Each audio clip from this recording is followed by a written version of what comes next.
오늘 강의를 공유하겠습니다. 오늘 강의의 주제는 네 번째 과가 되고요.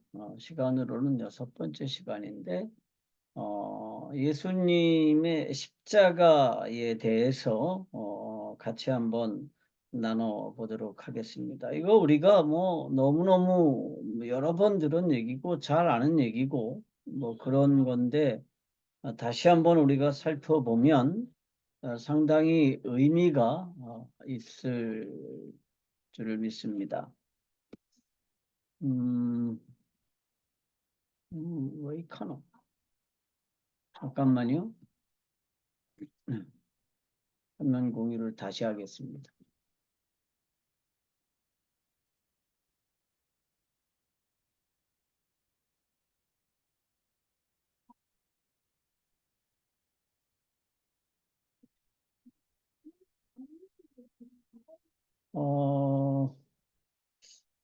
여기 이 자유의 여신상이 있는데요.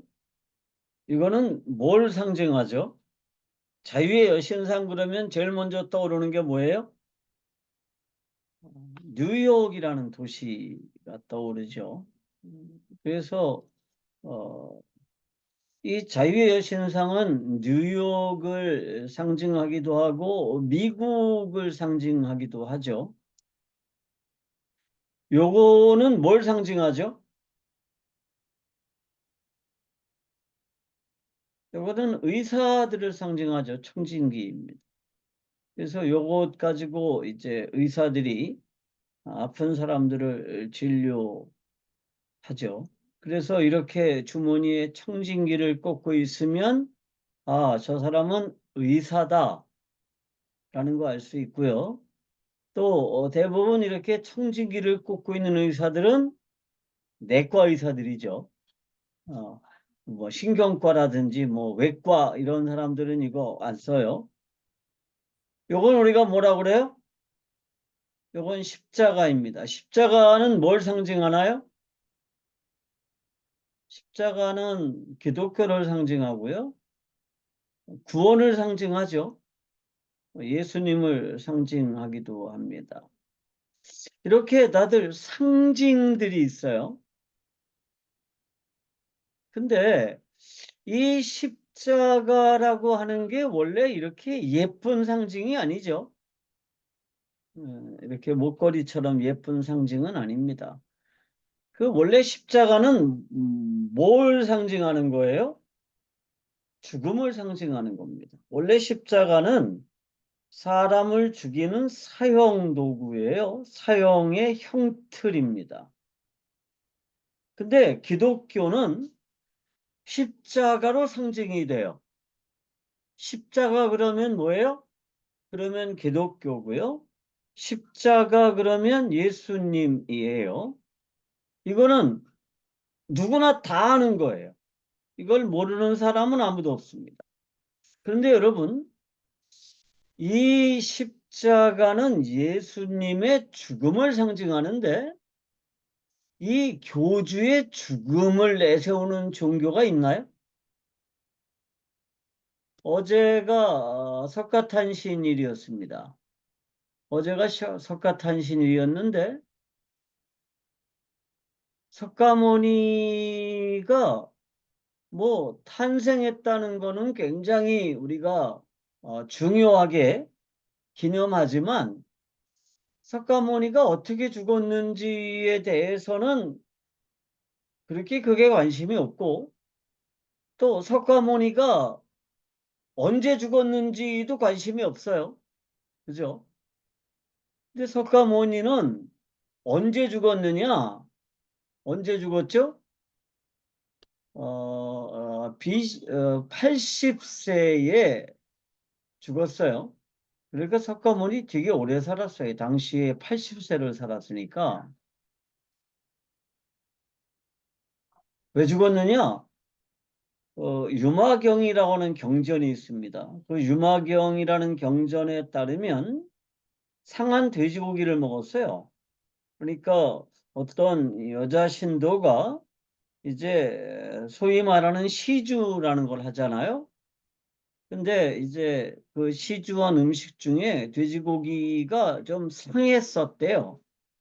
그거를 먹고 식중독에 걸려가지고 쿠니시가라에서 사망했습니다. 그러니까 석가모니는 식중독으로 죽었어요. 그런데 그 석가모니의 시신은 힌두교 방식으로 화장이 돼가지고 몇 개의 사리를 남겼습니다. 근데 이거 불교 신자들은 가르치지 않고 기념하지 않아요. 무함마드는 AD 632년에 메카의 카바 신전을 참배하고 메디나로 돌아오던 도중에 심각한 열병에 걸려서 죽었습니다. 그리고 그의 유해는 검소하게 장례를 치러서 오늘날 메디나에 있는 예언자의 모스크에 매장되어 있습니다. 그러니까 무슬림에서도 무함마드의 죽음에 대해서 기념하지 않아요. 죽음을 그렇게 뭐 크게 이렇게 따지지도 않습니다. 불교도 마찬가지죠. 그런데 기독교에서 상징으로 사용하는 이 십자가는요, 원래 이게 뭐 하는 거냐 하면 사형도구예요. 사람을 죽이는 틀입니다. 근데 이거는 원래 유대인들의 사용 방법이 아니고요. 로마의 처형 방법이에요. 그러니까 십자가에 사람을 매달아서 처형하는 거는 로마식이라는 거죠. 그런데 이 십자가를 아무나 매달아서 죽이는 게 아니에요. 그러니까 무슨 뭐 간음죄를 저질렀다든지 남의 물건을 훔쳤다든지 혹은 강도를 했다든지 혹은 살인죄를 저질렀다고 해서 십자가에 매달지를 않습니다. 십자가 처형은요, 반란군의 그 수괴를 죽이는 방법이에요. 그러니까 반란을 진압하고 그 반란군의 수괴를 십자가에 매달아서 죽였습니다. 그게 십자가예요. 그런데 예수님은 이 십자가에 매달려서 죽었어요. 그러면 예수님은 반란군의 지도자였을까요?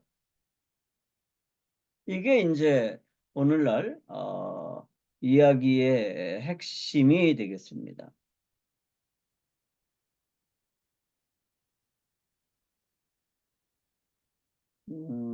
역사상 그 최고의 반란 사건이 있습니다. 로마의 대항에서 반란을 일으킨 반란 사건이 있는데요. 이게 소위 그 BC 73년에 스파르타쿠스의 노예 반란이라는 게 있어요. 그러니까 스파르타쿠스라고 하는 노예 검투사가 있었는데 이 스파르타쿠스를 중심으로 해가지고 그 검투사들 그리고 노예들이 반란을 일으켰습니다. 그래가지고 로마에 두 개 군단을 격파해요. 아주 정예병들을 격파하고 이 반란이 2년간 계속됩니다. 그렇지만 결국은 반란이 진압이 돼요. 그래서 반란을 진압한 후에 그 로마로 들어가는 아피아라고 하는 고속도로가 있죠. 나중에 그 사도 바울이 아피아를 통해서 로마로 들어갔는데 그 아피아라고 하는 고속도로 그 길 양편에 십자가에 이 반란군들을 다 처형을 했는데 6천 명을 십자가에 매달았어요. 20km에 걸쳐서 이 십자가가 세워졌다고 그래요. 이거는 역사적인 기록입니다. 그러니까 로마는 제국을 유지하기 위해서 제일 걱정되는 게 뭐냐 하면 지역에서 반란이 일어나는 거예요. 더군다나 로마에서 반란이 일어났으니까 이거야말로 정말 로마를 굉장히 위기로 몰아넣은 사건이에요. 그 이후에 로마는 이 반란군들에 대해서는 정말 철저하게 진압을 했습니다. 그러니까 로마 제국 내에 어느 지역에서 반란이 일어나면 그 반란을 그야말로 철저하게 진압을 했는데요. 이 스파르타쿠스 노예 반란이 일어났을 때 이 반란군들은 자신을 뭐라고 불렀냐면 레스테스라고 불렀습니다. 근데 이 레스테스는 누구냐 하면 저항군이라는 뜻이에요. 프랑스어의 레지스탕스라는 말이 있죠. 이 레지스탕스가 이 라틴어의 레스테스에서 유래된 말입니다. 그래서 반란군들은 자신들을 레스테스라고 이렇게 지칭을 했고요. 그 반란군들 중에 주모자급 6천 명은 십자가에 다 처형을 당했습니다. 그런데 예수님이 십자가에 처형을 당했어요. 누구에 의해서 십자가에 처형을 당했죠? 본디오 빌라도에게 처형을 당했습니다. 그러니까 사도신경에서 예수님에 대해서 얘기하면서 예수님을 뭐라고 그래요? 하나님의 유일하신 아들, 만물의 주인, 그리고 그리스도라고 소개를 하고 그분에 대해서 어떻게 설명하느냐 하면 본디오 빌라도에게 고난을 당하사 십자가에 못 박혀 죽으셨다 이렇게 설명을 해요. 그리고 장사되셨고 사흘 만에 다시 부활하셨다는 것을 우리는 믿는다.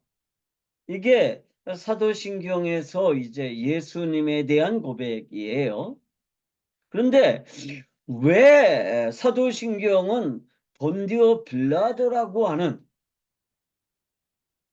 뭐 그렇게 중요한 인물도 아니에요. 유다의 5번째 총독을 그 예수님을 십자가에 못 박은 사람으로 분명하게 지명을 할까요? 아, 본디오 빌라도가 예수님을 못 박아 죽였으니까 모든 그리스도인들은 본디오 빌라도를 기억하고 본디오 빌라도를 저주해라. 그런 거 아니죠. 왜 본디오 빌라도를 거론했을까요? 그 이유는요. 예수의 이 십자가 처형이 신화나 전설이 아니라 역사이기 때문입니다. 이거 아주 중요한 거죠. 자, 예수님이 십자가에 못 박혀 죽으셨어요. 그런데 이 예수님의 처형이 전설이 아니에요. 신화가 아니고 역사라는 겁니다. 이게 역사가 되려면 누가 증명이 돼야 돼요? 본디오 빌라도에 대해서 역사의 기록이 남아 있어야 됩니다. 그런데 이 본디오 빌라도가요, 누구냐 하면, 당시에 그 유대는 로마의 속주였었죠.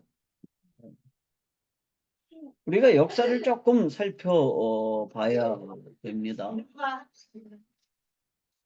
네, 손자가 지금 여기 들어와가지고 깔깔대고 장난치고 있어요.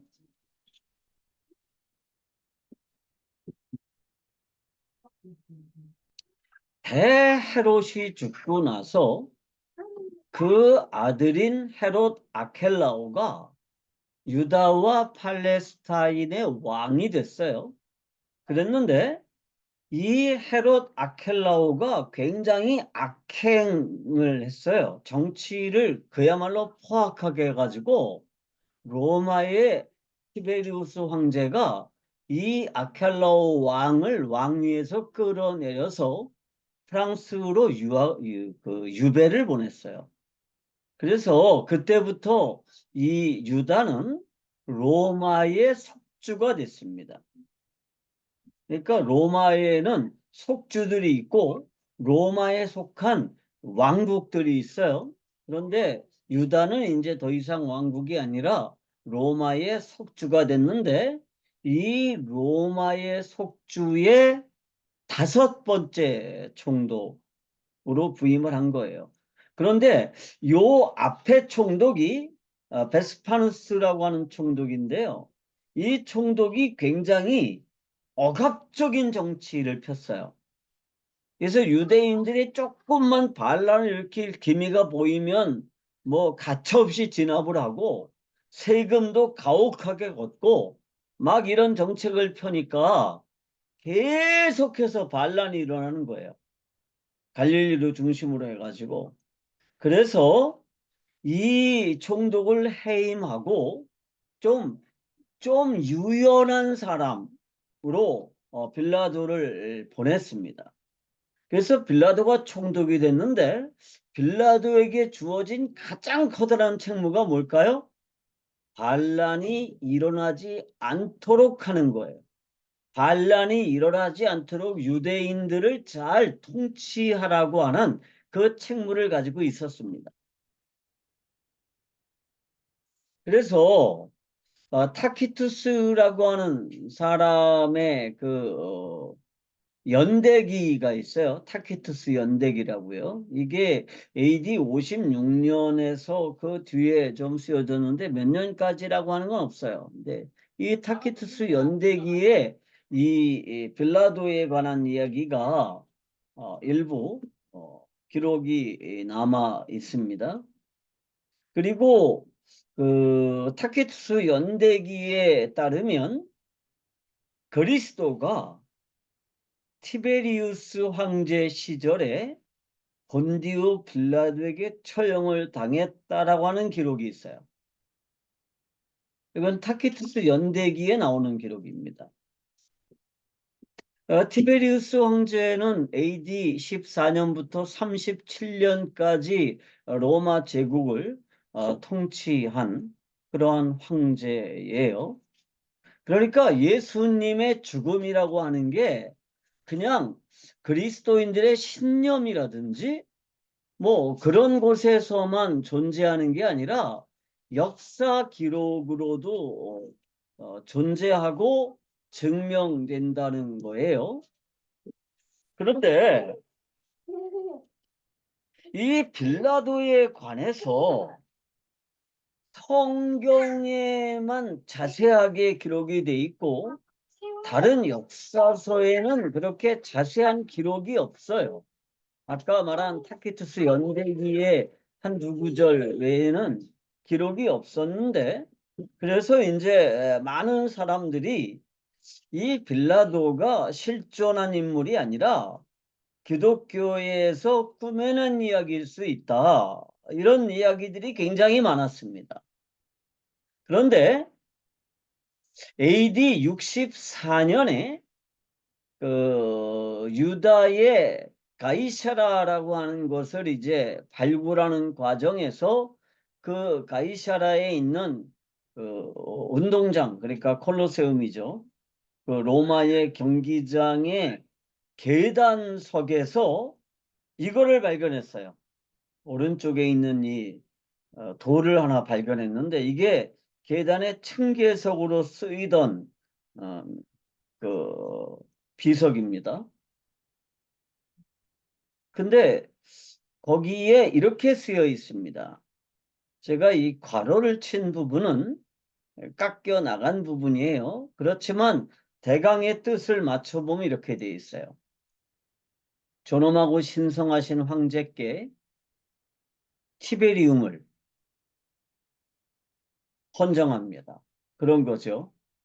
그리고 그 밑에 폰티우스 필라투스 유대의 총독이 헌정했다. 그런 내용의 비석이 발견이 됐어요. 그러니까 이 비석을 보면 누구 다른 사람이 이렇게 쓴 게 아니에요. 그러니까 이 본디오 빌라도가 가이사라에 경기장을 건축을 하고 거기에 이렇게 비석을 세운 거죠. 이게 뭐 2000년이 됐는데 글씨가 굉장히 컴퓨터 글씨처럼 명료하잖아요. 그러니까 이게 굉장히 많은 돈을 들여서 그 운동장을 짓고 거기에 이 비석을 세웠는데 이게 후대의 사람이 세운 게 아니라 누가 세웠을까요? 본디오 빌라도가 세웠을 게 확실하다라는 게 입증이 됐습니다. 그러니까 고고학적으로 역사적으로 입증이 된 거죠. 그러니까 이 본디오 빌라도가 타키투스 연대기에만 잠깐 이렇게 언급이 되어 있고요. 또 그 연대기에 본디오 빌라도에게 그리스도가 처형을 당했다. 그런 내용이 언급돼 있는데 가이사라에 있는 이 운동장 층계에서 이러한 이제 돌판이 발견이 된 거죠. 그러니까 이 빌라도라는 인물이 꾸며진 인물이 아니고요. 신화나 뭐 전설이 아니고요. 역사적인 거라. 이 역사예요. 역사. 그런데 이제 이 빌라도가 예수를 재판하죠. 예수를 재판할 때 빌라도의 처음 판결이 뭐예요? 잠깐만요.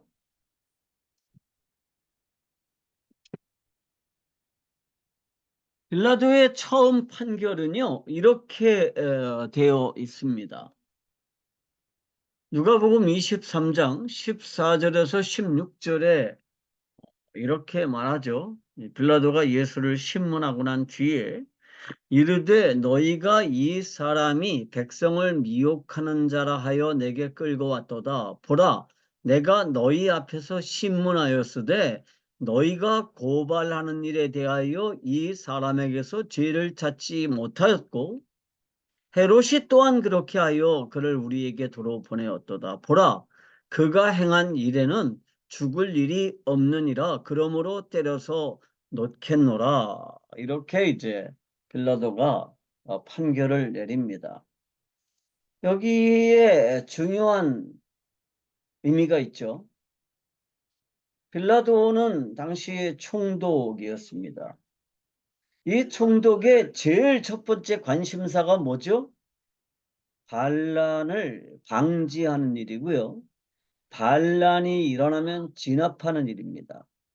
그런데 이 제사장들과 사두개인들과 바리새인들과 율법사들과 서기관들이 예수를 끌고 와서 빌라도에게 뭐라고 고발하느냐 하면 이 사람이 백성들을 미혹해서, 다시 말하면 백성들을 선동해서 로마에 반란을 일으켰습니다. 이렇게 고발을 한 거예요. 그게 고발의 내용이었습니다. 그래서 빌라도가 당신이 유대인의 왕이냐 이렇게 물어보죠. 그러니까 예수님이 유대인의 왕이다 그러면 어떻게 되는 거예요? 그러면 반란이에요. 왜? 유대인은 형식적으로 왕이 있어요. 또 유대는 누구의 속주예요? 로마 황제의 속주예요. 그러니까 스스로가 왕이라고 주장하면 반란이에요. 그래서 빌라도가 신문하는데 예수님은 자신의 왕국에 대해서 뭐라고 그래요? 로마에 저항하는 그러한 왕국이 아니라 영적인 왕국이라고 이렇게 설명을 합니다. 그러니까 빌라도가 너희들이 고발하는 일에 대해서 내가 죄를 찾을 수가 없다. 그러니까 예수는 뭐다? 무죄다. 이렇게 선언을 해요. 그리고 헤롯도 또 그렇게 합니다. 헤롯도 또 어, 예수가 반역죄로 처벌하기에는 좀 무리가 있다. 이렇게 어, 설명을 하죠. 그래서 빌라도가 이제 그렇게 선언을 합니다.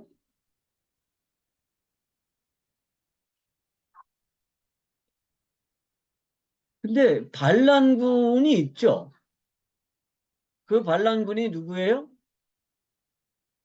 반란군이 누구냐 하면 어, 여기 이렇게 기록을 하고 있어요. 그 반란군에 대해서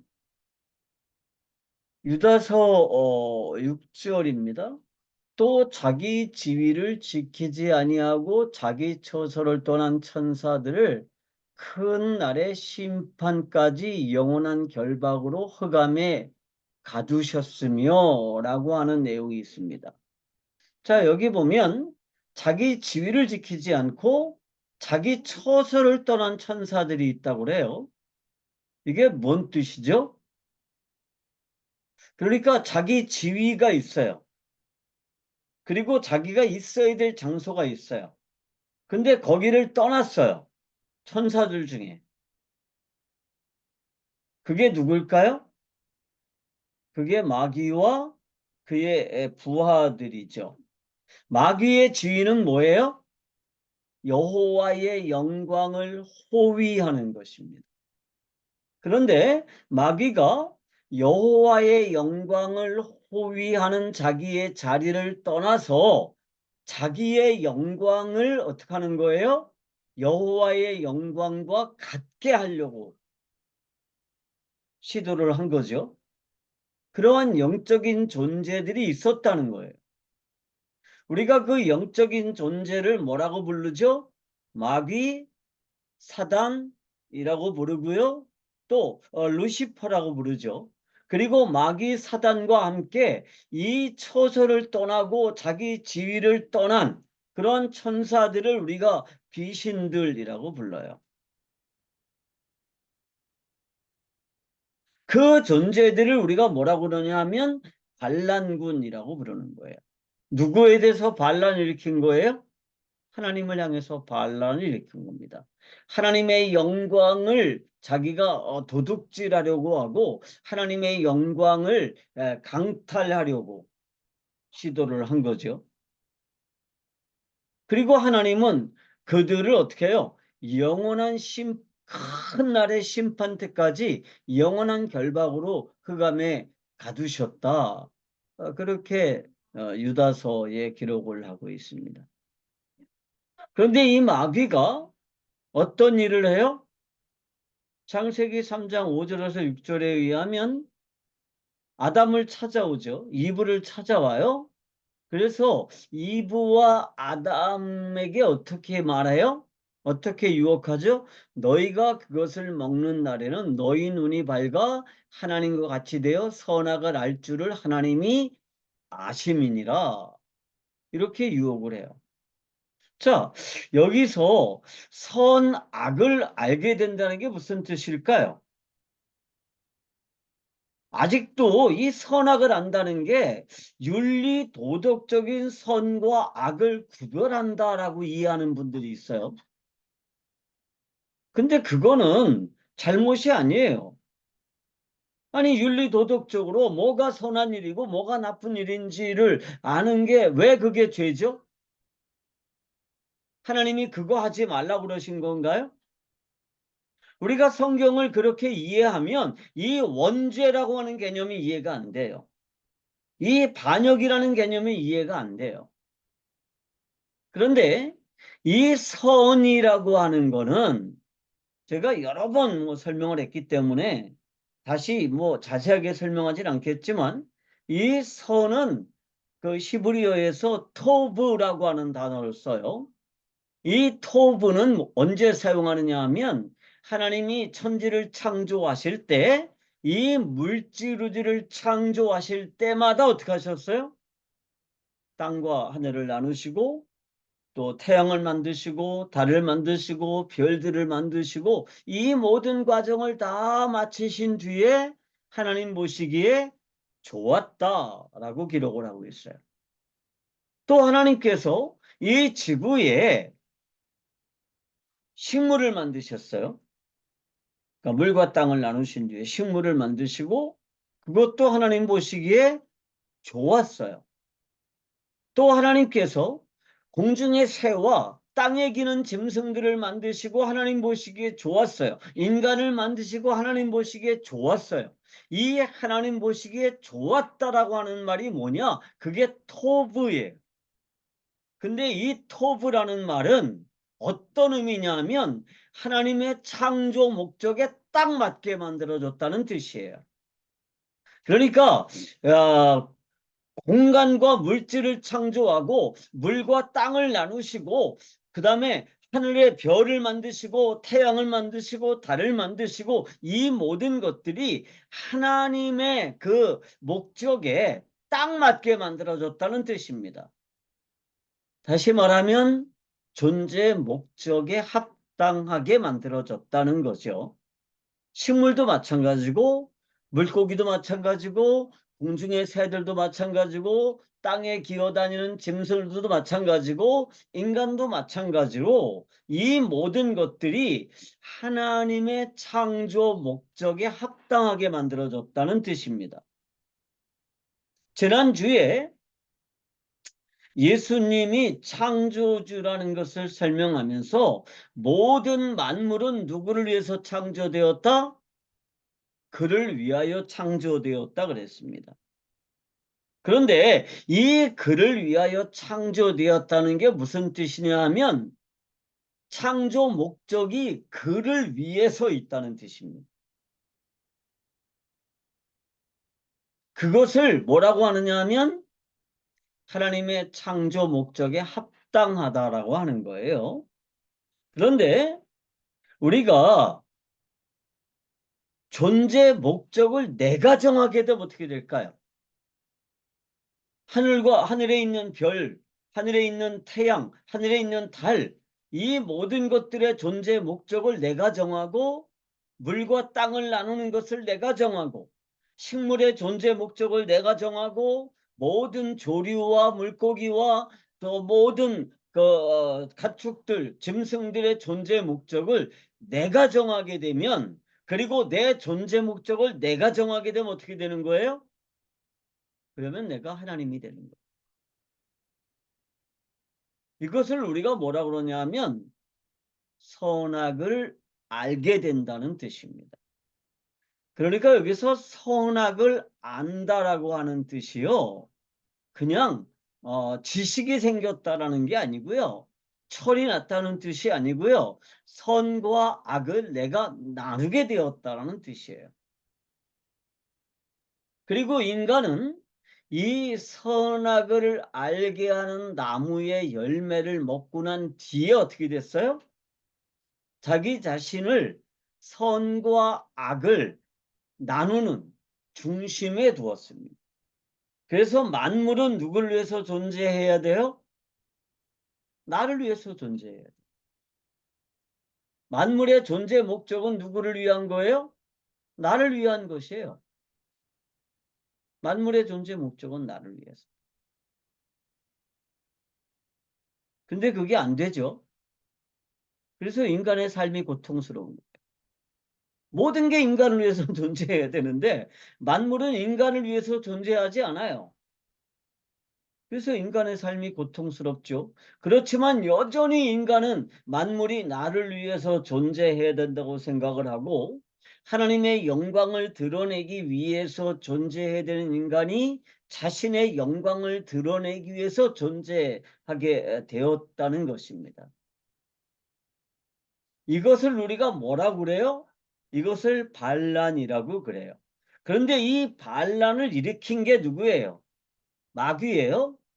그리고 마귀가 물질 우주에 들어와서 물질 우주의 관리를 위탁받은 인간과 뭐를 맺은 거예요? 동맹을 맺고 하나님에게 함께 반란을 일으킨 겁니다. 그게 영적인 우주와 물질 우주에서 일어난 실제적인 사건이에요. 여러분 착각하지 마세요. 무슨 선악과 먹지 말라고 그랬는데 그거 하나 먹었다고 그래서 하나님이 인간을 죽이실 만큼 그렇게 무자비한 분이 아니에요. 우리 원죄 이렇게 생각하죠. 선악과 자체는 문제가 아닌데 하나님이 먹지 말라고 그런 걸 먹었잖아. 응? 그래서 하나님의 말씀에 거역한 게 그게 원죄야. 그것 때문에 인간은 지옥에 가는 거야. 이렇게 설명을 해요. 그러면 하나님이 누구보다 못해요? 대자대비한 부처보다 못해요.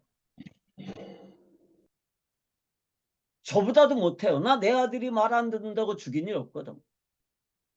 여러분은 어떠세요? 자녀들이 말 안 듣는다고 죽였어요? 내쫓았어요? 안 그러잖아요.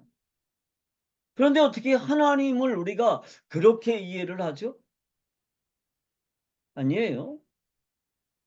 우리가 하나님으로부터 쫓겨난 이유는 무엇 때문이냐 하면 내가 하나님이라고 주장하기 때문입니다. 내가 모든 존재의 목적이라고 내가 그 존재들에게 목적을 정해줄 수 있다고 주장하기 때문이에요. 여러분 하나님께서요. 인간에게 뭘 주셨죠? 모든 존재들을 관리할 수 있는 책임을 주시고 권한을 주셨어요. 그래서 모든 만물들은 인간의 관리 아래에 있었습니다. 그게 인간에게 주어진 왕권이에요. 그런데 인간에게 뭐는 안 주셨어요? 존재의 목적을 정하는 일은 안 주셨어요. 존재의 목적은 누구만 정할 수 있어요? 스스로 존재하시는 하나님 그분만 정할 수 있어요. 그런데 인간이 내가 만물의 존재 목적을 정하겠다라고 선언하게 되면 하나님을 향한 반역이에요. 그런데 그 선언을 어떻게 한 거예요? 선과 악을 알게 하는 나무 열매를 먹음으로써 선언한 거예요. 그러면서 자기가 뭐라고 선언한 거예요? 나도 하나님이다 라고 선언한 거예요. 그런데 애초에 이렇게 선언한 존재가 있죠. 그게 누구예요? 마귀였습니다. 내가 지극히 높은 하늘에 올라가 지극히 높은 구름에 앉으신 그분과 뭐 하겠다? 같아지겠다. 이렇게 선언한 게 마귀고요. 그 마귀가 물질 우주로 들어와서 하나님의 그 작품 중에 모든 물질 우주의 관리를 위탁받은 인간을 유혹해서 스스로를 하나님이라고 선언하도록 만들었어요. 그걸 우리가 반란이라고 그럽니다.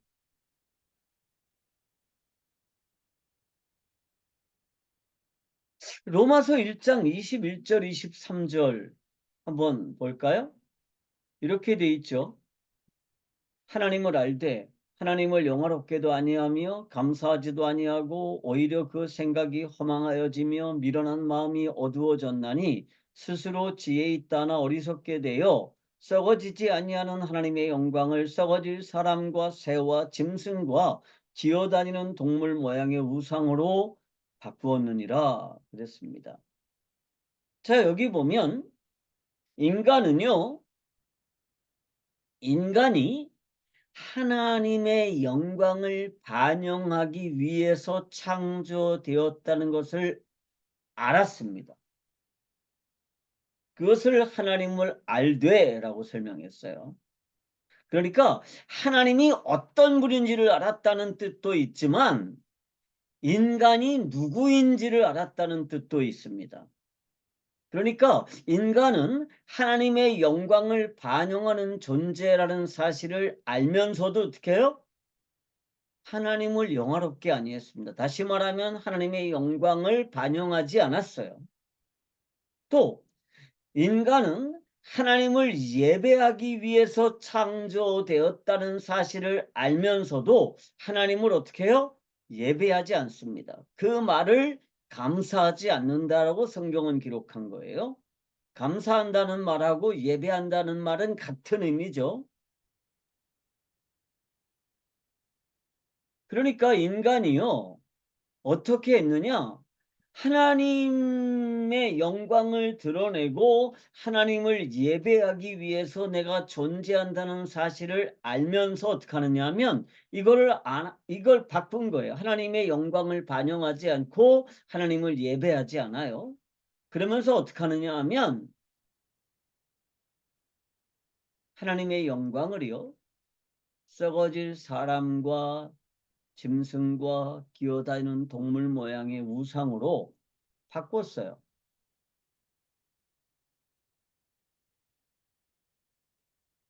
그러니까 하나님의 영광이라는 게 뭐예요?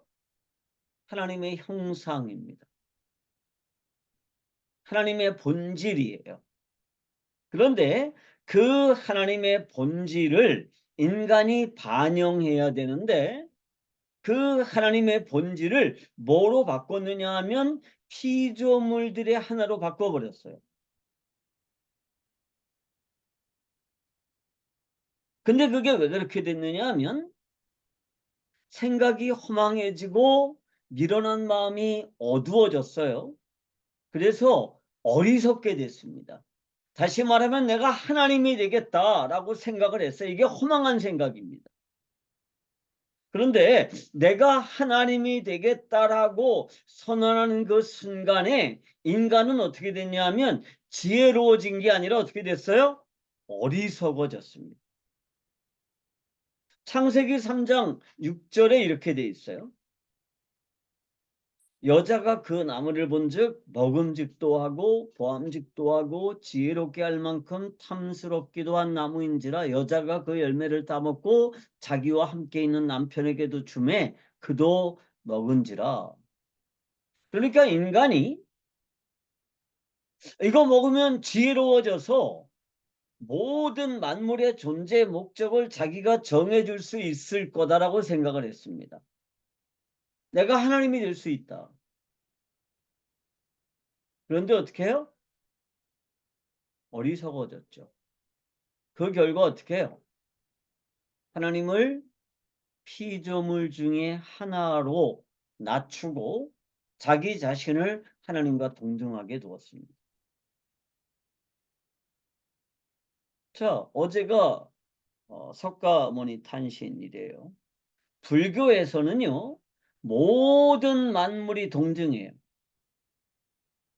그러니까 하다못해 땅에 기어다니는 지렁이나 인간이나 혹은 보살이나 부처나 다 동등해요. 오늘 제가 간단한 어, 포스팅을 하나 했는데 페이스북에 여러분 불교에 가면 보살이라는 분들이 많죠. 그러니까 불교 신자들 중에 여자 신자들은 다 보살이래요. 보살이 무슨 뜻인지 아나요? 부처가 될 수 있을 만큼 상당한 공력을 쌓았어요. 당장 부처가 돼도 돼. 그런데 중생을 구제하기 위해서 부처가 되는 것을 뒤로 미뤄두고 있는 존재들이 보살들이에요. 관세음보살, 미륵보살, 약사보살, 지장보살, 뭐 이런 보살들이 다 그런 보살들이죠. 그러니까 부처가 될 수 있는데 부처가 안 된 거예요. 근데 그 보살이나 우매한 중생이나 짐승이나 벌레나 다 동일해요. 동등해요. 왜? 그 벌레도 언젠가 뭐가 될 수가 있으니까 부처가 될 수도 있는 거예요. 그런데 성경은 모든 피조물들은 어디에 도달할 수가 없어요? 하나님의 거룩하심에 도달할 수가 없는 거예요. 그리고 모든 피조물들은 각자 어떻게 됐어요? 그렇게 창조됐어요. 그러니까 벌레가 인간이 될 가능성은 애초에 없어요. 타조가 인간이 될 가능성도 전혀 없어요. 개가 인간이 될 가능성은 전혀 없어요. 인간이 하나님이 될 가능성 전혀 없고요. 인간이 천사가 될 수도 없어요.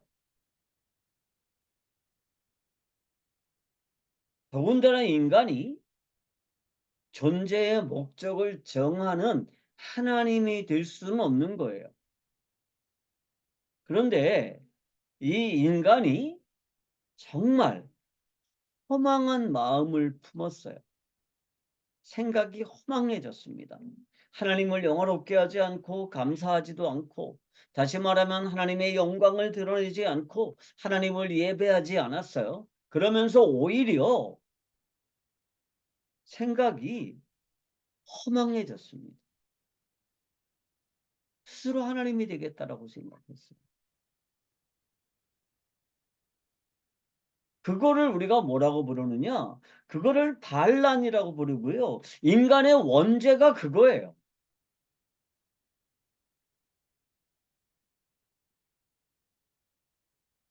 그런데요, 성경에 보면 여기에 대한 예언들이 기록이 돼 있죠. 먼저 신명기 21장 22절 23절에 보면 이렇게 돼 있어요. 사람이 만일 죽을 죄를 범함으로 내가 그를 죽여 나무 위에 달거든 그 시체를 나무 위에 밤새도록 두지 말고 그날에 장사하여 내 하나님 여호와께서 내게 기업으로 주시는 땅을 더럽히지 말라. 나무에 달린 자는 하나님께 저주를 받았음이니라. 이게 신명기 21장 22절 23절 말씀이에요. 그러니까 모세 시대에 정말 하나님 앞에 죄를 졌어요. 그래서 죽였어요. 그러니까 나무 위에 달아서 죽인 게 아니에요. 죽여서 나무 위에 달았습니다.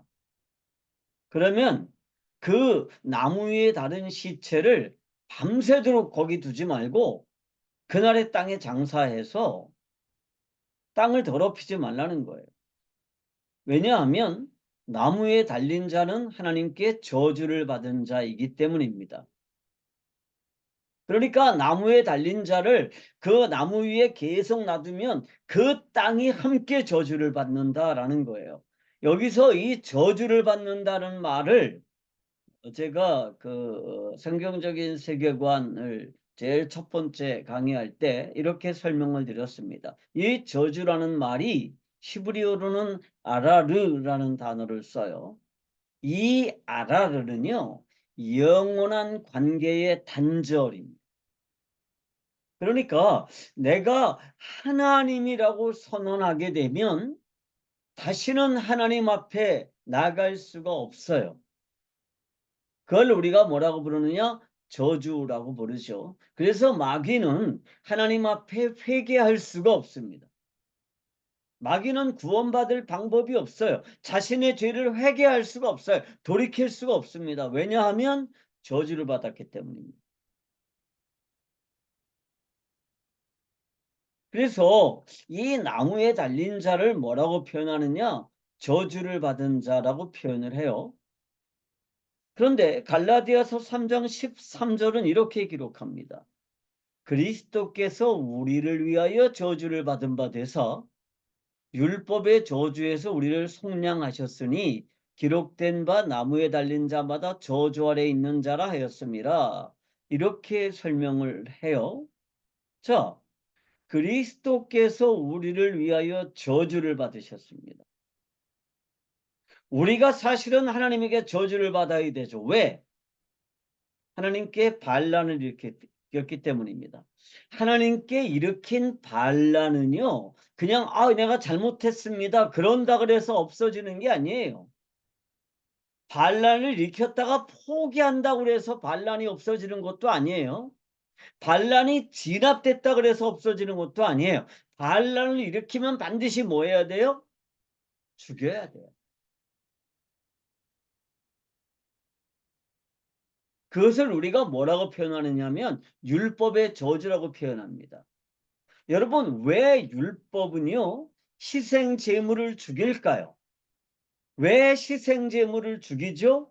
인간이 지은 반역죄를 대신해서 누구를 죽이는 거예요? 희생 제물을 대신 죽이는 거고요. 그것을 우리가 율법이라고 그래요. 이것을 우리가 율법의 저주라고 그래요. 그런데 그리스도께서 우리를 위해서 대신 죽으셨습니다. 저주를 받으셨어요. 그래서 뭐가 됐느냐? 율법의 저주에서 우리를 속량하셨어요. 율법의 선언은 뭐죠? 반란을 일으킨 사람은 죽는다라는 거예요. 그런데 예수께서 우리를 위해서 저주를 받으셔서 뭐 하셨어요? 죽으셨어요. 그런데 어떻게 죽으셨어요? 나무에 달렸어요. 아까 신명기에는 뭐라 했어요? 죽어서 나무에 달렸고요. 여기에는 그 두 가지 개념을 섞어서 기록된 바 나무에 달린 자마다 저주 아래 있는 자라 이렇게 설명을 합니다.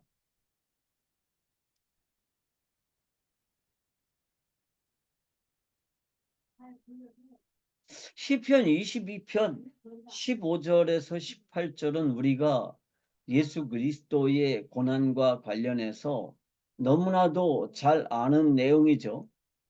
내 심이 말라 질그릇 조각 같고 내 혀가 입천장에 붙었나이다. 주께서 또 나를 죽음의 진토 속에 두셨나이다.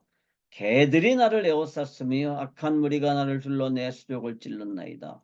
내가 내 모든 뼈를 셀 수 있나이다. 그들이 나를 주목하여 보고 내 겉옷을 나누며 속옷을 제비 뽑나이다. 자, 예수가 그 자신의 고난, 이 죽음의 현장을 직접 말씀하신 것처럼 시편은 이렇게 기록을 하죠. 그런데 예수님이 처음 체포될 때는요, 십자가 처형을 당할 그런 제목으로 체포된 게 아니에요. 응? 그래서 처음에 예수님을 체포할 때, 재판할 때 제사장 관저에서 첫 번째 재판이 있었죠. 1심 재판이. 그때는 제목이 뭐였어요? 신성모독죄였습니다. 이에 대제사장이 자기 옷을 찢으며 이르되 그가 신성모독하는 말을 하였으니 어찌 더 증인을 요구하리요? 보라, 너희가 지금 이 신성모독하는 말을 들었도다. 너희 생각에는 어떠하냐? 대답하여 이르되 그는 사형에 해당하니라 하고 그랬습니다. 그러니까 대제사장들하고 사두개인들하고 바리새인들하고 율법사들하고 그다음에 서기관들이 다 모여서 1심 재판을 열었는데 죽여야 된다라고 결정을 내렸어요. 그런데 왜 예수를 죽여야 되느냐 하면 예수가 자기 자신을 누구라고 했기 때문에 하나님의 아들 그리스도라고 주장했기 때문에 신성모독이다. 그래서 죽여야 된다. 그렇게 결정을 내렸어요. 그런데 그 신성모독을 하게 되면 어떻게 처벌을 해야 되느냐? 그게 레위기서 24장 16절에 기록되어 있습니다. 여호와의 이름을 모독하면 그를 반드시 죽일지니 온 회중이 돌로 그를 칠 것이니라. 거름이든지 본토이든지 여호와의 이름을 모독하면 그를 죽일지니라. 근데 어떻게 죽여요? 돌로 쳐 죽여야 돼요. 그래서 돌로 쳐가지고 돌을 계속 던져서 뭘 만드는 거예요? 돌무덤을 만들어서 그게 뭐처럼 되는 거예요? 일종의 기념물처럼 되는 거예요. 여호와를 모독하면 여호와의 이름을 모독하면 어떻게 된다? 반드시 죽는다. 여러분 10계명 중에 3계명이 뭐예요? 너희는 여호와의 이름을 뭐 하지 마라? 망령되이 일컫지 마라. 이런 말이 있어요. 여호와 이름을 망령되게 일컫는 이게 무슨 뜻일까요? 여호와 이름을 함부로 부르는 거예요? 아니에요.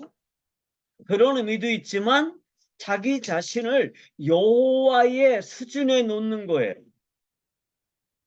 그럼 어떻게 해요? 반드시 죽여야 돼요. 그런데 어떻게 죽이느냐? 돌로 쳐 죽이는 거예요. 그러니까 제사장들의 1심 결과에 따르면 예수님은 어떻게 죽어야 돼요? 돌로 쳐서 죽여야 돼요. 돌로 쳐 죽여야 되죠. 스테반은 그렇게 해서 죽였죠. 그런데요, 예수님이 돌아가시기 전에 예언을 하셨어요. 굉장히 여러 번. 뭐라고 예언하셨죠? 마태복음 26장 2절에 이렇게 되어 있습니다. 너희가 아는 바와 같이 이틀이 지나면 유월절이라 인자가 십자가에 못 박히기 위하여 팔리리라 하시더라. 자, 여기 말하는 인자가 누구죠? 예수님이세요. 왜 인자라고 그러셨을까요? 하나님이 인간으로 태어나셨기 때문입니다. 어떻게? 정상적인 출생의 과정을 통해서 태어나셨습니다.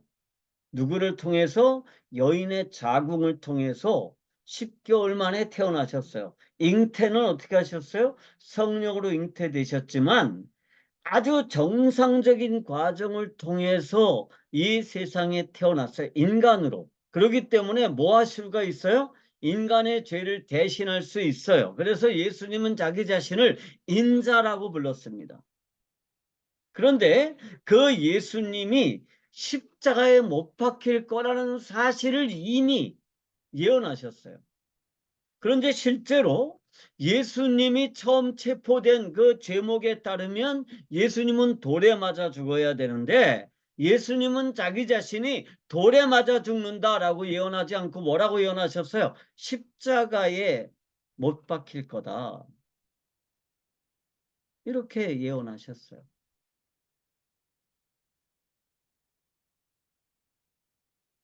누가복음 24장 5절에서 7절에 보면 이렇게 돼 있습니다.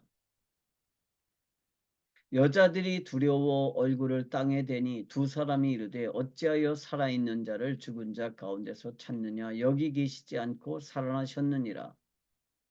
갈릴리에 계실 때에 너에게 어떻게 말씀하셨는지를 기억하라. 천사들이 여자들에게 하신 말씀이에요. 뭐라고 말씀하셨죠? 예수님이 갈릴리에서 계실 때? 그러니까 예수님이 갈릴리에 계실 때는요, 이 6월절 십자가 처형을 당하기 아주 오래전이에요. 사역 초기입니다.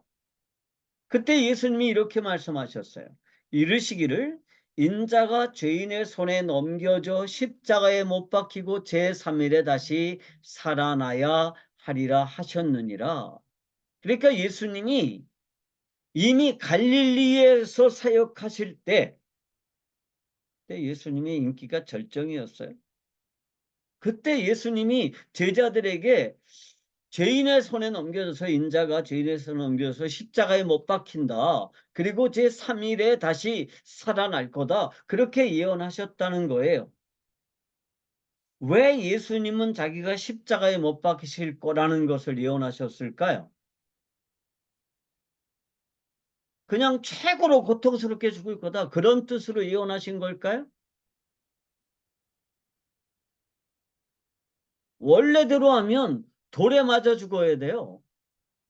그런데 예수님은 자기가 돌에 맞아 죽을 거라고 말씀하지 않고 십자가에 못 박힐 거라고 말씀하세요. 그런데 제가 처음에 앞부분에서 십자가는 누구를 죽이는 방법이라고요? 반란군을 죽이는 방법이에요. 그런데 예수님은 반란을 일으킨 일이 없어요. 그리고 반란을 일으킬 생각도 없으세요. 예수님의 가르침 중에는 반란을 선동하는 내용이 전혀 없어요.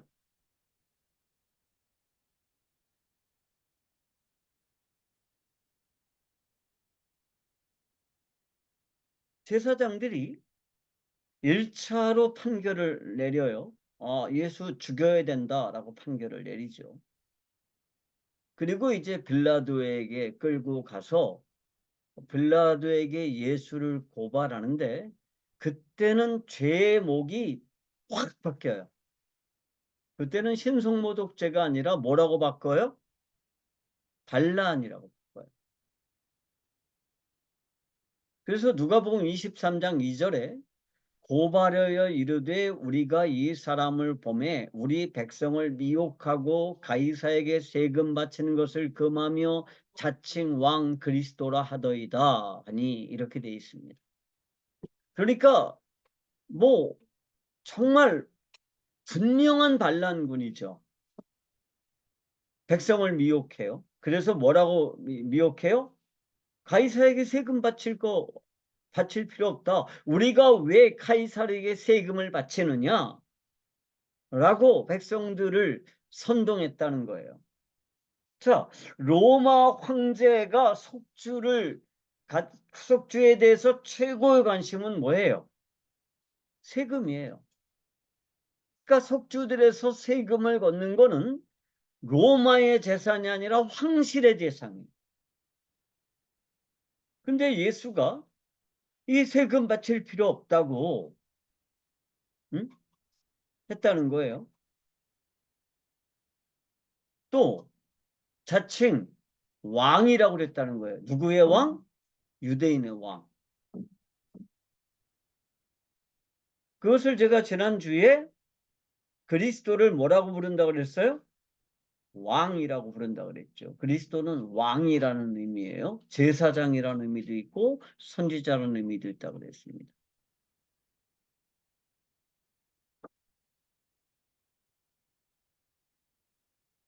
그러니까 제사장들이 아유 저기 뭐야 신성모독죄 같은 거 가지고는 빌라도가 사형을 내릴 일이 없으니까 응? 작은 꾀를 써서 이렇게 거짓말로 고발을 했다? 아니에요. 그냥 자기들이 돌로 쳐 죽일 수도 있었어요. 그런데 십자가에 처형을 하려고 그랬습니다. 왜 십자가에 처형을 해야 될까요? 예수를 반란군으로 몰기 위해서입니다. 예수를 반란군의 수계로 몰면 빌라도는 예수를 십자가에 처형하지 않을 수가 없어요. 그런데 이것이 사실은 제사장들이나 바리새인들이나 서기관들이 잘못 착각한 거죠. 그 예수를 반란군으로 몰아서 처형하지만 예수님이 뭐의 대표로 해요? 하나님을 향해서 반란을 일으킨 모든 아담 종족들의 이 반란의 대표로서 십자가에 처형을 당하시는 거죠. 그러니까 유대인들은 그걸 몰랐어요. 처음에 제자들도 몰랐어요. 나중에 성령님께서 오시고 나서 비로소 알게 되고 그것이 온 세상에 전파된 거예요. 그런데 전파되는 과정에 어떻게 됐을까요? 이 진리가 좀 희미해졌어요. 제가 볼 때는 그래요. 예수가 왜 십자가에 못 박혀 죽었는지에 대해서 명확하게 설명하지 않아요. 그냥 죄 없이 선하신 분이 고통을 당하셨다. 죄 없이 선하신 분이 우리의 죄를 위해서 대신 죽었다. 이렇게 복음을 격화시켰어요. 그러니까 복음의 능력이 없죠.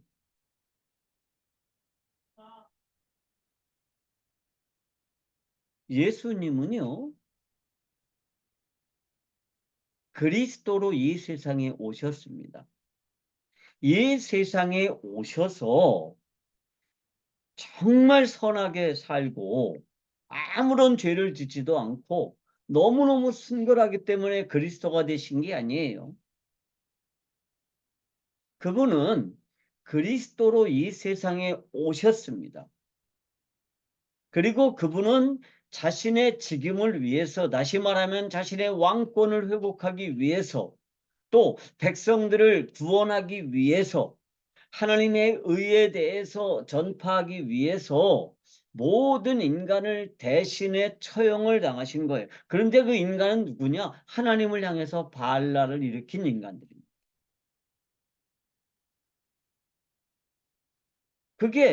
그게 복음 사건에서 예수님의 죽음과 관계된 핵심의 사실들입니다. 그래서 우리의 신앙 고백에서 예수님께서 빌라도에게 고난을 받으셨다, 그리고 십자가에 처형되셨다라고 고백하는 이유가 뭐냐 하면 빌라도에게 처형을 당하셨기 때문에 뭐를 상징적으로 보여주는 거냐 하면 반란을 상징적으로 보여주는 거예요. 예수님이 그냥 제사장들에게 죽음을 당했다거나 혹은 뭐 선하고 순결하게 살다가 몸이 너무 약해서 돌아가셨다거나 그러면 그분은 그리스도가 아니에요. 빌라도에게 처형을 받았습니다. 그 빌라도에게 처형을 받은 것은 상징적으로 반역을 의미하는 거예요. 반역죄를 의미하는 거예요. 그런데 누가복음 23장 38절에 이렇게 기록이 되어 있어요. 예수님이 십자가에 달렸을 때 십자가 위에 죄 패가 붙어 있었죠. 뭐라고 붙어 있었어요? 이는 유대인의 왕이다. 그러한 죄 패가 붙어 있었습니다. 그러니까 빌라도의 입장에서는요, 그냥 죄 없는 사람을 군중들의 선동이 두려워서 혹은 군중들의 폭동이 두려워서 혹은 그 민중들의 뭐라 그러죠? 요즘으로 말하면 데모크라시? 그게 두려워서 죄 없는 예수를 그냥 십자가에 달아 죽이면 어떻게 되는 거죠? 자기는요, 군이 되는 거예요. 그러니까 어떻게 해요? 예수를 죽인 것을 로마 황실에 보고를 해야 돼요. 그러려면 어떻게 해야 될까요? 이스라엘의 유대에 자칭 왕이라고 하는 자가 있었는데 그 그리스도를 십자가에 처형했다, 이렇게 보고를 해야 됐던 거죠. 그게 이제 예수의 그 십자가 위에 매달려 있었던 죄패의 유대인의 왕이라고 쓰여져 있었던 겁니다.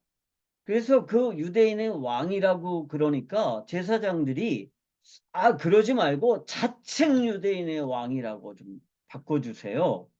그러니까 빌라도가 뭐라 그러죠? 내가 쓸 거 썼다, 이렇게 말해요. 그러니까 빌라도 입장에서는요, 이 반란을 일으킨 유대인의 왕을 처형한 거지 죄 없는 예수를 처형한 게 아니에요.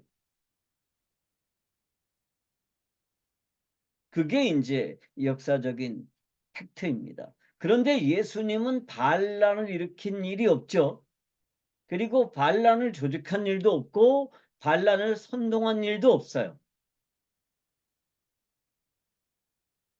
그런데 반란죄에 수개로 처형을 당했습니다. 누가 반란을 일으켰죠? 모든 인간들이 아담 이래로 하나님을 향해서 반란을 일으켰고요.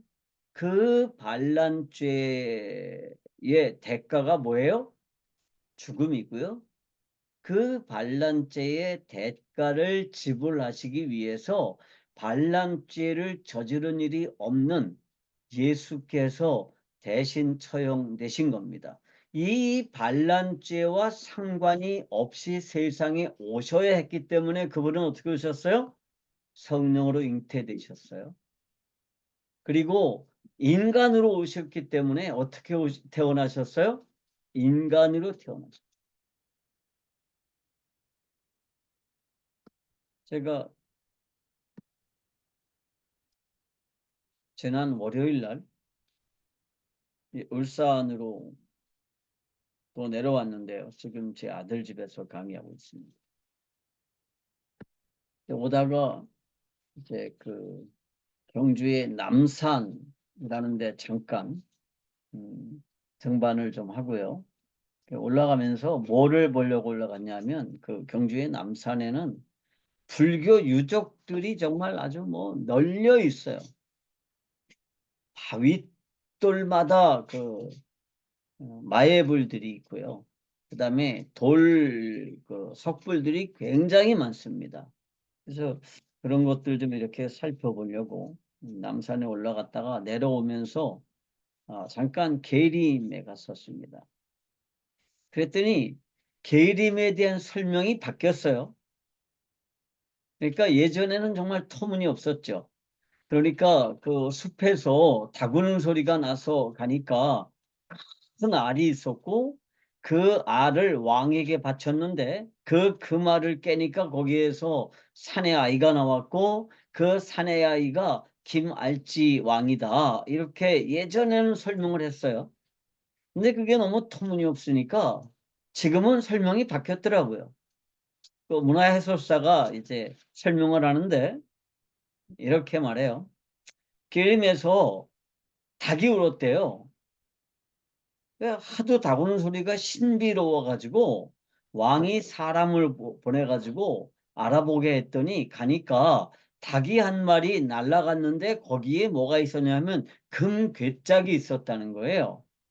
그래서 그 금괴짝을 왕에게 가지고 가서 열어보니까 거기에서 산의 아이가 나왔는데 그 산의 아이가 왕이 됐다. 그 왕이 김알지다. 그리고 그 닭을 처음으로 발견한 사람은 석탈해라고 하는 그러한 사람이다. 그렇게 설명을 하더라고요. 근데 그리스도는 그런 방식으로 오신 게 아니에요. 정상적인 인간으로 오셨어요. 정상적인 인간.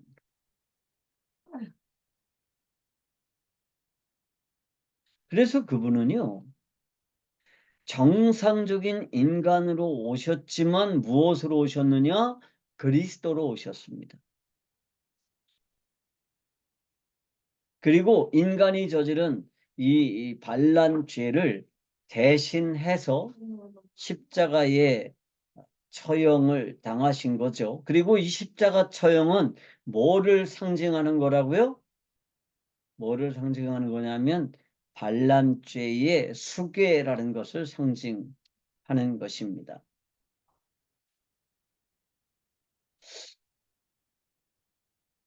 여러분들 예수님이 십자가에 달리실 때 예수님 혼자 죽으신 게 아니죠.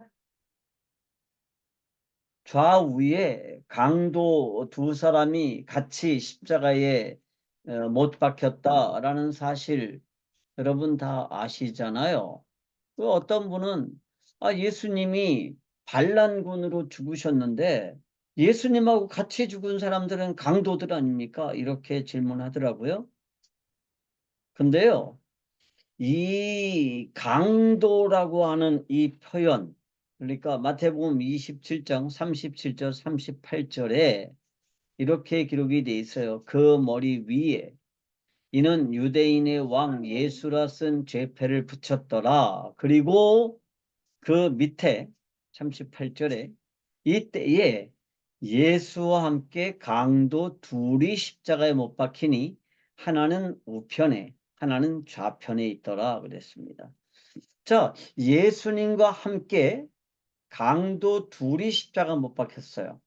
그런데 예수님의 그 십자가 위에는 유대인의 왕 예수라고 쓴 죄패를 붙였어요. 강도들이 같이 십자가에 매달렸어요.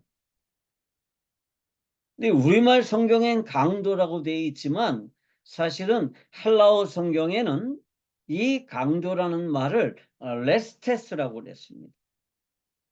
레스테스가 뭐라고 그랬죠? 제가 앞에서 레스테스라는 말이 뭐라고 그랬어요? 로마의 반란을 일으킨 반란군들이 자신을 뭐라고 그런다고요? 레스테스라고 불렀다 그랬습니다. 그러니까 이때 예수님과 함께 십자가에 못 박힌 이 사람들은 누구냐 하면 반란군들이었습니다. 레스테스들이었어요. 근데 AD 그 30년경에 갈릴리에서 반란이 일어났습니다. 뭐 때문에 일어나냐면 세금 문제 때문에 일어났어요. 그러니까 갈릴리 사람들이 이 로마에 세금 바치는 것을 거부하고 폭동을 일으켰다가 그게 일종의 반란이 됐어요. 그리고 그 반란이 진압됐습니다. 그리고 그 반란군들의 수괴들을 예루살렘으로 압송해서 가두어 두었어요. 누가? 빌라도가. 그 반란군들의 수괴가 누굴까요? 바라바라고 하는 사람입니다. 그 바라바의 이름도 똑같아요. 예수예요. 그러니까 당시에 예수라는 이름은요, 굉장히 흔한 이름이에요. 요즘식으로 말하면 김씨, 박씨 뭐 이런 거예요. 굉장히 많죠. 그래서 그런 말 있잖아요. 서울에서 명동에서 사람들이 막 지나갈 때 박사장님 그러면 지나가던 사람 뭐 50%가 뒤돌아본다 그러잖아요. 예수란 이름은 이게 흔한 이름이에요. 어? 그런데 그래서 사람들이 우리 예수님을 뭐라고 불렀을까요? 나사렛 예수라고 불렀어요. 나사렛 사람 예수예요. 그런데 또 다른 예수가 있어요. 그게 누구냐면 바라바 예수예요. 응? 근데 백성들이 그 나사렛 예수, 그리스도라고 하는 예수하고 바라바 예수하고 둘 중에 누구를 풀어줄까라고 빌라도가 이제 딜을 하잖아요. 그 사람들은 당연히 그 나사렛 예수를 풀어달라고 그러셨어요. 왜? 그분은 그리스도라고 그러니까. 그런데 사람들이 누구를 십자가에 못 박으라고 그래요? 그 그리스도 예수를 십자가에 못 박아라. 만약에 그 당신이 그 예수를 십자가 못 박지 않으면 당신은 카이사르의 충신이 아닙니다. 다시 말하면 카이사르에게 고발하겠습니다. 그런 뜻이에요. 자, 자신의 전임자가 누구예요? 베스파누스 해임됐어요. 왜? 유대인들 제대로 통치하지 못하고 반란을 제대로 다스리지 못했기 때문입니다. 헤롯 아켈라고 어떻게 됐어요? 해임돼서 프랑스의 리옹으로 유배가 가지고 거기서 죽었어요. 그러니까 빌라도 입장에서 제일 두려운 게 뭐죠? 반란을 제대로 다루지 못했다고 고발당하는 거예요. 백성들이 그렇게 위협하니까 예수를 십자가에 처형했는데요. 예수를 한 사람만 처형하면 어떻게 될까요? 그러면 반란의 진압이 아니잖아. 그래서 어떻게 해요? 반란군들을 함께 처형한 거예요. 그래서 예수님의 좌우에 그 레스테스들을 함께 못 박은 겁니다. 그게 빌라도의 정치적인 행보예요. 응? 그런데 예수님은 반란군이 아니에요. 반란을 일으킨 일이 없어요. 하나님에게도 반란죄를 저지른 일이 없어요. 예수님은 죄와 상관이 없으시죠? 무슨 죄와 상관이 없어요? 인간이 저지른 이 반란죄와 상관이 없는 방식으로 잉태돼서 태어나셨어요. 그래서 동정녀 탄생이 중요한 거고 그래서 성령의 잉태가 중요한 거라고 그랬어요.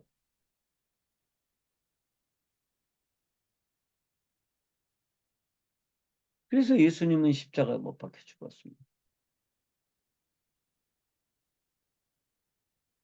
그래서 이 십자가 처형이라고 하는 이 의미는요.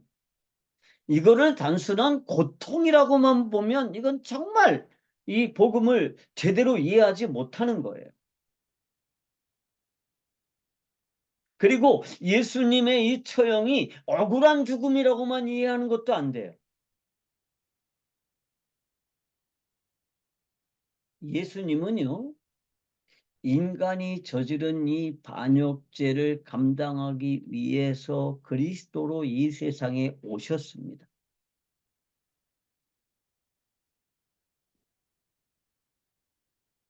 우리가 이 사실을 제대로 이해해야 뭐가 이해가 되느냐? 복음이 진정으로 이해가 됩니다. 그래서 사도들이 자신들의 공통된 이 신조를 만들 때 뭐라고 고백했느냐 하면 본디오 빌라도에게 고난을 받으셔서 십자가에 못 박혀 죽으셨다. 그렇게 고백을 한 거예요. 그리고 뿐만 아니라 어떻게 하셨어요?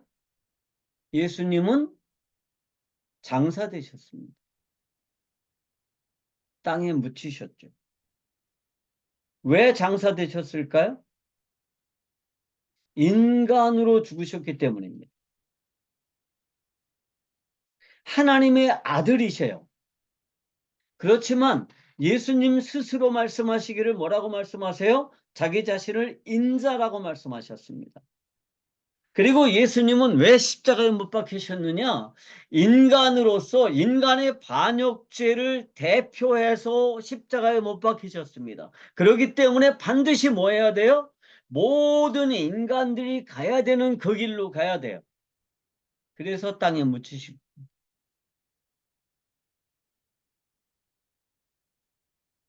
창세기 3장 19절에 아담에게 이렇게 말씀하시죠. 너는 흙이니 흙으로 돌아갈 것이니라. 자, 예수님이 하나님의 아들로 돌아가신 거다 그러면 흙으로 돌아갈 필요가 없습니다. 그런데 인간으로 죽었기 때문에 흙으로 돌아가야 돼요. 그래서 땅에 묻히셨지만 동시에 그분은 누구세요? 하나님의 아들이시고 하나님이세요. 그래서 어떻게 하셨어요? 썩지 않고 어떻게 해요? 다시 부활하신 겁니다.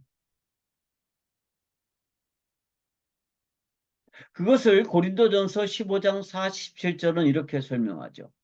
첫사람은 땅에서 났으니 흙에 속한 자이거니와. 자, 첫사람은 누구예요? 아담이에요. 아담은 뭐에 속해 있어요? 이 물질 우주에 속해 있어요. 흙에 속해 있습니다. 그래서 흙으로 돌아가는 게 당연해요. 그런데 둘째 사람, 둘째 아담, 그분이 누구예요? 그리스도예요. 그분은 어디서 오셨어요? 하늘에서 나셨습니다. 그렇기 때문에 뭐와 상관이 없어요. 썩지 않아요. 다음 주에 우리가 같이 살펴볼 거지만 그래서 부활의 핵심은 뭐냐 하면 썩을 것으로 땅에 심고 썩지 아니할 것으로 살아나는 겁니다. 그것을 우리가 부활이라고 그래요. 그런데 그리스도는 부활하기 전에 어떻게 하셨느냐? 인간으로서 땅에 묻히셨습니다. 장사되셨습니다. 그것이 신앙 고백에서 들어갈 만큼 아주 핵심적인 거죠. 중요한 겁니다. 그런데 캐토릭의 신앙 고백하고 우리의 신앙 고백이 좀 달라요. 뭐가 다르냐 하면 이 장사 되셨다는 말 뒤에 예수께서 어디로 가셨다? 지옥으로 가셔서 거기에서 어떻게 하셨다? 음부에서 복음을 전하셨다라는 고백이 있는데 기독교에서는 그리스도가 지옥으로 가셨다라는 말을 차마 빼버렸어요. 그런데 저는 개인적으로 그 말을 넣는 게 오히려 합당하다고 믿습니다. 왜냐하면 그리스도가 누구의 대표로 죽었기 때문에 반란군들의 대표로 죽었기 때문입니다. 그런데 저는 어, 개신교에 속한 사람이고 장로교인이기 때문에 굳이 그 말을 강조하지는 않겠습니다. 아무튼 중요한 거는 뭐냐 하면 그리스도는 그리스도로 이 세상에 오셨어요. 그리고 인간의 반역죄를 대표해서 죽으셨습니다. 그리고 장사되셨어요. 그럼으로써 뭐가 없어졌어요? 인간의 반역죄가 없어졌습니다. 다 용서되었습니다. 동이 서에서 먼 것처럼 인간의 반역죄가 없어졌습니다. 그분이 이 모든 인간의 반역죄를 땅 속으로 가지고 들어갔어요. 모든 반역죄를 저지른 인간은 어디로 가야 돼요? 지옥으로 가야 돼요. 예수께서 죽으시고 장사되셨어요. 그리고 그걸로 끝난 게 아니라 어떻게 하셨느냐? 부활하셨다는데 초점이 있습니다.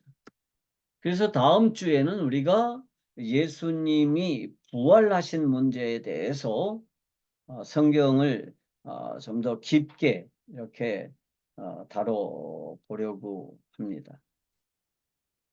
오늘도 우리가 우리의 신앙 고백을 통해서 성경적인 세계관으로 이 세상을 어떻게 볼 것이냐에 대해서 함께 나누어 봤습니다.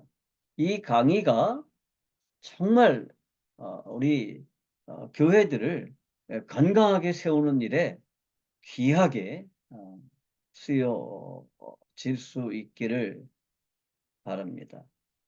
여러분들이 가능하면 제가 몇몇 분들에게는 책을 뭐 판매하기도 하고 또 이렇게 선물로 드리기도 했는데 이 사도신경으로 본 성경적인 세계관 이 책을 한 번씩 꼭들 좀 읽어봤으면 좋겠습니다. 그래도 요즘 가피플몰에서 이게 뭐 순위가 3만 안으로 들어가면 괜찮은 거라 그러더라고요. 근데 지난주에 8천 미리 했어요. 그래서 좀 더 많은 사람들이 이 책을 읽고 복음을 좀 제대로 이해할 수 있었으면 좋겠습니다. 그러면 우리가 정말 건강한 교회를 만들 수 있습니다. 오늘 강의는 이것으로 마치도록 하겠습니다. 기도하겠습니다.